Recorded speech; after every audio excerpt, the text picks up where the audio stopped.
I really enjoy talking about the subject of power evangelism. It is a big a big thing in my heart. I think my perspective is a little bit different than a lot of people that talk about it and what they refer to when they mean it. Which I guess I don't have to really go into that. I can just kind of give my perspective and my heart. But so like for me, evangelism is really simple, but it's actually like, I mean, in the reality of it compared to what people have seen evangelism as, it's actually really deep and complex. But to me, it's simple. But let me explain. So, for me, evangelism is doing what the Father's doing, saying what the Father's saying. Jesus said, when he was on earth, Jesus said that he only does what he sees his Father doing and only speaks and says what he hears his Father saying. And so the way Jesus lived his life was, and the way he ministered was, he was always connected to heaven. He was always connected to the Father. He lived out of relationship with the Father, and he overflowed through that. And so he did what the Father was doing. So he was constantly not just looking to heaven, but living from heaven. And every day he lived, every person he ministered to, every word he spoke, he followed heaven. He followed the leading of the Father. And so like that's what evangelism is to me. Is I live my relationship with God wherever he says to go. I'm there, I'm encountering him, I'm with him. And these moments of opportunity to minister that I follow what I believe he's saying.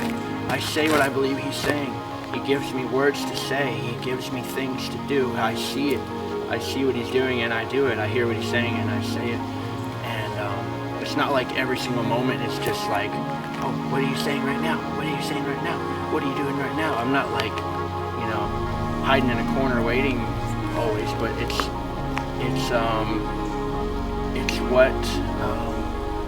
just how it's living life in him. It's being in relationship, covenant with him, and overflowing out of that. And so power evangelism, back to that. I just wanted to lay a little bit of that information. Power evangelism is miracles, prophecy, God's presence, divine moments. And I think there is more practical, simple evangelism, but I think it's all powerful. And if we're connected to heaven, everything is power evangelism. Even when it's not, healing a sick person or seeing a soul saved or,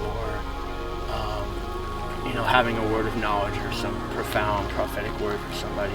Because I've seen all that like time and time again, and it's amazing. But even just the small seeds, don't underestimate the power of a single tiny small seed. I mean, a redwood tree that can grow up to 380 foot tall, and the multiplication and everything else that can happen from them. That all comes from a seed the size of a tomato seed. And so, like, when we go and evangelize and scatter seed, I don't underestimate that power. And so it's all powerful, it is. But I have such a heart for seeing evangelism done in God's presence. So like Jesus, even when he spoke 2 words to somebody, it was God's power. It was being connected to heaven. So for me, yes, power evangelism is miracles and prophecy and salvations and people experiencing the tangible presence of God, and we see that all the time, and on every high and low trip we see all those things. But to me, and I love that, I love all of that, it's amazing, but to me, I guess for me, power evangelism is seeing how the simple things are God's power. And if we live through that and in relationship and covenant with God, and if we're living that way, it's all power. And I guess what I'm trying to get at too is what I'm really trying to say with this, and the point of this is that I don't like when evangelism isn't about genuineness, genuine value, genuine love, and genuine releasing God's encounter that you have. Evangelism should be this, is what I'm saying. Evangelism should be your encounter with God, your love for God, your outreach to heaven, being your outreach. I had a word about that was so dead on for the way that I ministered from my school leader at the school I went to. I mean, he had a prophetic word for me about that, and it was so dead on for the way that I evangelize. It's my outreach, my evangelism is through my outreach, as I stay connected to heaven, and that's the only way I know how to operate. And I'm so thankful the Lord built my life and my evangelism and everything that way. And so, yeah, that's just what I wanted to get at with this is power evangelism. To me, it is overflowing relationship with God. So everything you do is releasing God's love, God's power, God's goodness. So it's just being real and genuine and truly valuing people and seeing God through heaven's perspective.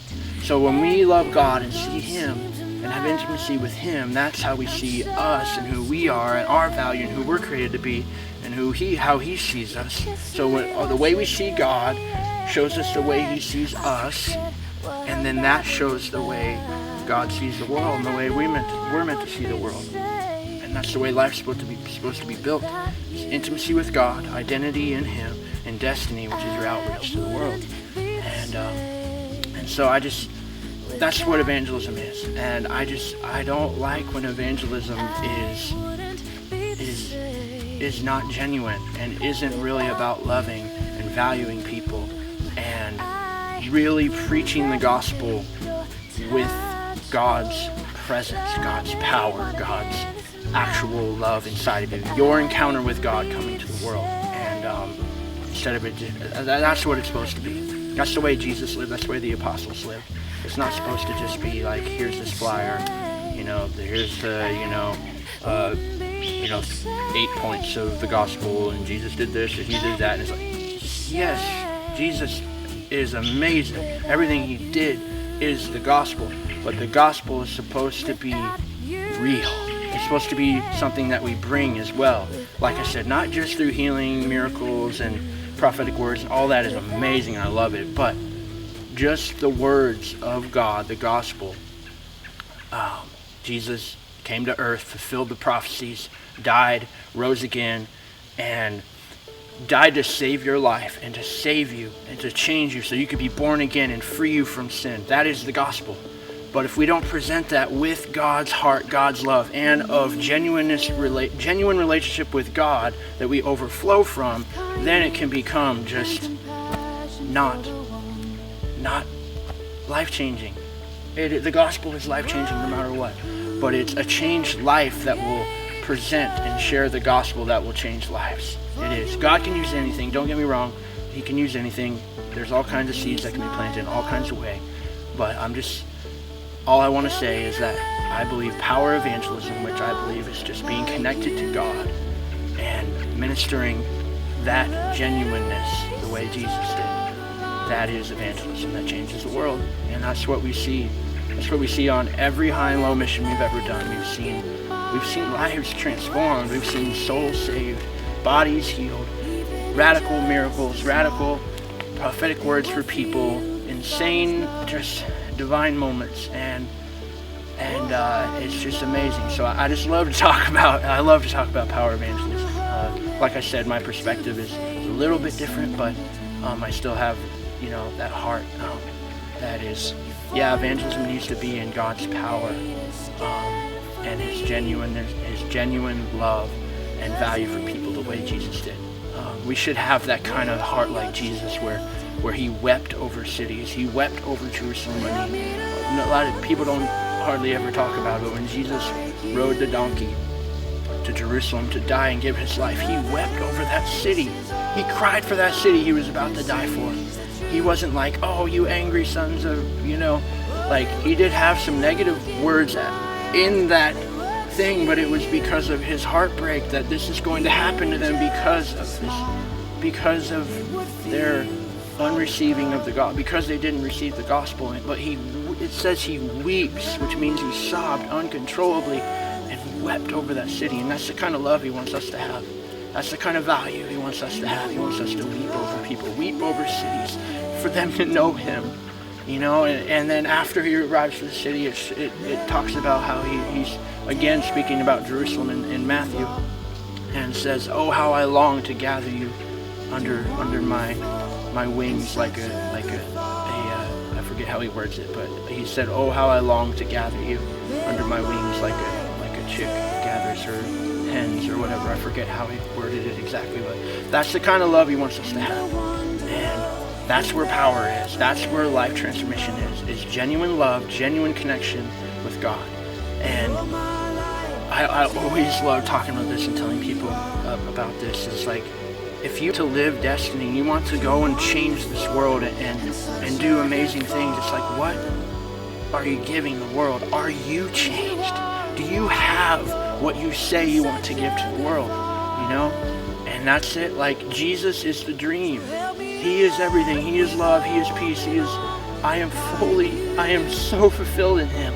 And that is the place where I want to give that to the world. Peter said, when they healed the man in Acts 3 at the gate called Beautiful, they healed the crippled man. The man, the poor beggar man, asked for money. He asked for money, and Peter and John, they're like, silver and gold we do not have, but what I have I give to you. Because you see, Peter received healing, Peter received salvation, Peter received fullness of life and truth, and he was able to give that to the man. And he gave him more. And so, like, that beggar, you could see that as a homeless man, even, like we minister to. And giving them money, that's good, it's helpful. But there's so much more. And Peter and John didn't give the man money, they gave him new legs.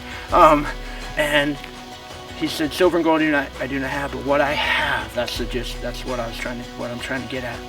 But, what I have, I give to you. And that's the way we are meant to live. And Jesus, when he commissioned the disciples, when he sent them out while he was on earth, he said, freely you have received, freely give. And so, if we're going to give the world anything, we're going to give the world hope, love, truth. We're going to give the world life. That is what we need to possess. And so we live from that place that we're fulfilled in him, upreached, and from that place outreach. So, yeah, I just wanted to share a little bit about my heart for evangelism and what power evangelism means for me. I love it. It's amazing. So thanks. And